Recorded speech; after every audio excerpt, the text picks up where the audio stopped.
नमस्कार। आज के इस एक्सप्लेनर में हम एक बेहद ही आकर्षक और जादुई लगने वाले विषय पर बात करने वाले हैं। सोचिए, एक ऐसी चीज जो बिना छुए लोहे को अपनी तरफ खींच ले। जी हाँ, हम बात कर रहे हैं चुंबक की।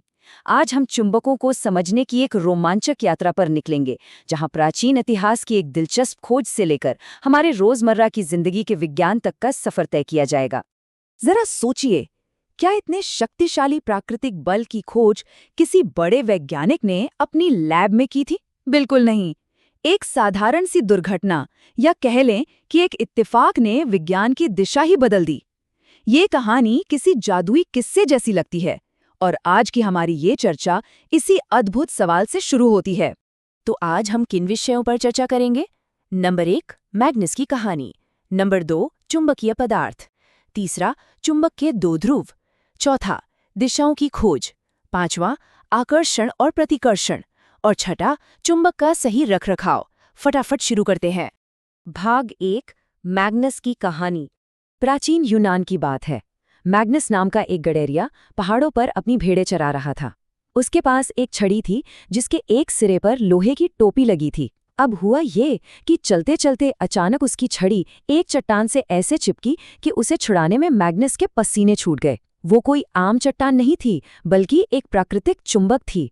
माना जाता है कि उसी गडरिये के नाम पर उस चट्टान का नाम पड़ गया मैग्नेटाइट।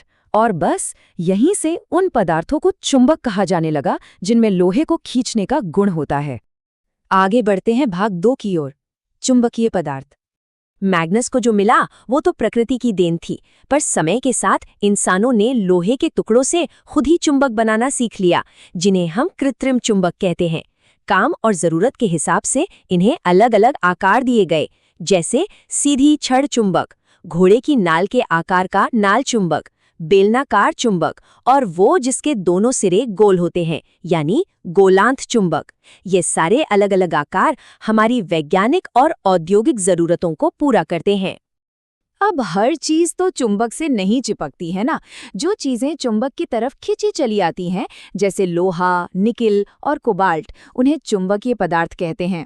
और हमारे आसपास ऐसी अनगिनत चीजें हैं जो चुंबक को बिल्कुल भाव नहीं देती, जैसे कि प्लास्टिक, चमड़ा, लकड़ी या कागज। इन्हें अचुंबकीय पदार्थ कहा जाता है। ये विज्ञान का बहुत ही सीधा और बुनियादी नियम है। भाग 3, चुंबक के दो ध्रुव। चुंबक चाहे किसी भी आकार का हो, उसके हमेशा दो सिरे होते हैं, जिन्हें हम ध्रुव या पोल्स कहते हैं। एक उत्तरी ध्रुव और एक दक्षिणी ध्रुव। अगर आप एक कागज पर लोहे का बारीक बुरादा फैलाकर उसके पास चुंबक रखें, तो सारा बुरादा किनारों पर जाकर चिपक जाता है, बीच में बहुत कम बचता है। इसका सीधा सा मतलब ये है कि चुंबक की असली ताकत, उसका सबसे ज्यादा खिंचाव हमेशा उसके सिरों यानी ध्रुवों पर ही होता है। चलिए आते हैं भाग 4 पर, दिशाओं की खोज। ये हिस्सा बहुत ही मजेदार है। अगर एक चुंबक को धागे से बांधकर हवा में ऐसे ही आजाद छोड़ दें, तो वो गोल घूमकर हमेशा एक ही निश्चित दिशा में आके रुकेगा, और वो दिशा है उत्तर दक्षिण। उत्तर की तरफ इशारा करने वाला सिरा हुआ उत्तरी ध्रुव और दक्षिण वाला दक्षिणी ध्रुव। सोचिए, इसी एक सरल से प्राकृतिक नियम ने कंपास का आविष्कार कर डाला, जिसके बिना दुनिया की खोजबीन और समुद्री यात्राएं शायद कभी मुमकिन ही नहीं हो पाती। अब बात करते हैं भाग 5 की, आकर्षण और प्रतिकर्षण। अब एक बड़ा सवाल, जब दो चुंबक आमने सामने आते हैं तो आखिर होता क्या है?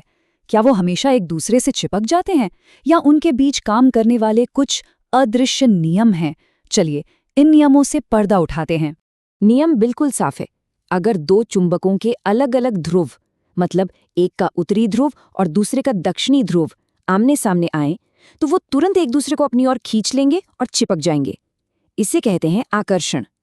लेकिन अगर एक जैसे ध्रुव पास आए, जैसे उत्तरी उत्तरी या दक्षिणी दक्षिणी, तो वो पूरी ताकत से एक दूसरे को दूर धकेलेंगे, बिल्कुल एक दूसरे से भागने की कोशिश करेंगे। इसी दूर धकेलने की क्रिया को प्रतिकर्षण कहते हैं।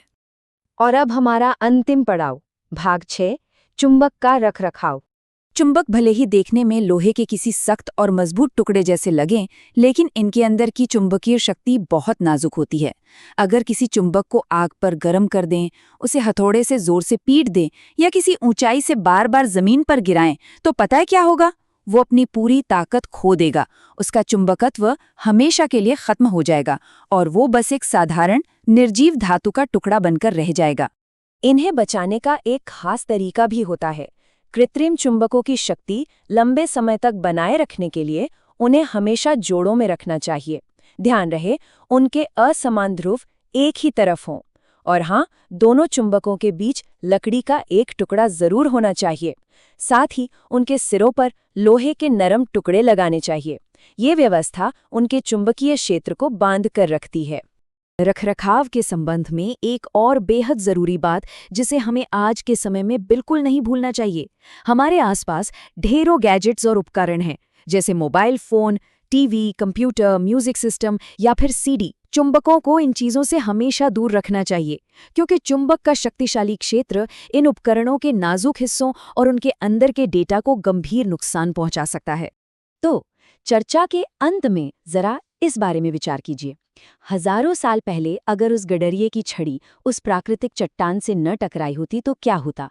दिशा बताने वाला कंपास जिसके सहारे दुनिया के नक्शे बने, वो कब बनता? और आज हमारे जो भी उपकरण चुंबकीय शक्ति पर निर्भर हैं, उनका क्या होता? सिर्फ एक छोटी सी प्राकृतिक घटना ने तकनीकी प्रगति की पूरी कहानी ही बदल दी। विज्ञान ऐसे ही चमत्कारों से भरा है। इस एक्सप्लेनर में हमारे साथ जुड़ने के लिए बहुत बहुत धन्यवाद। आगे भी ऐसे ही रोचक विषयों को एक्सप्लोर करते रहिए।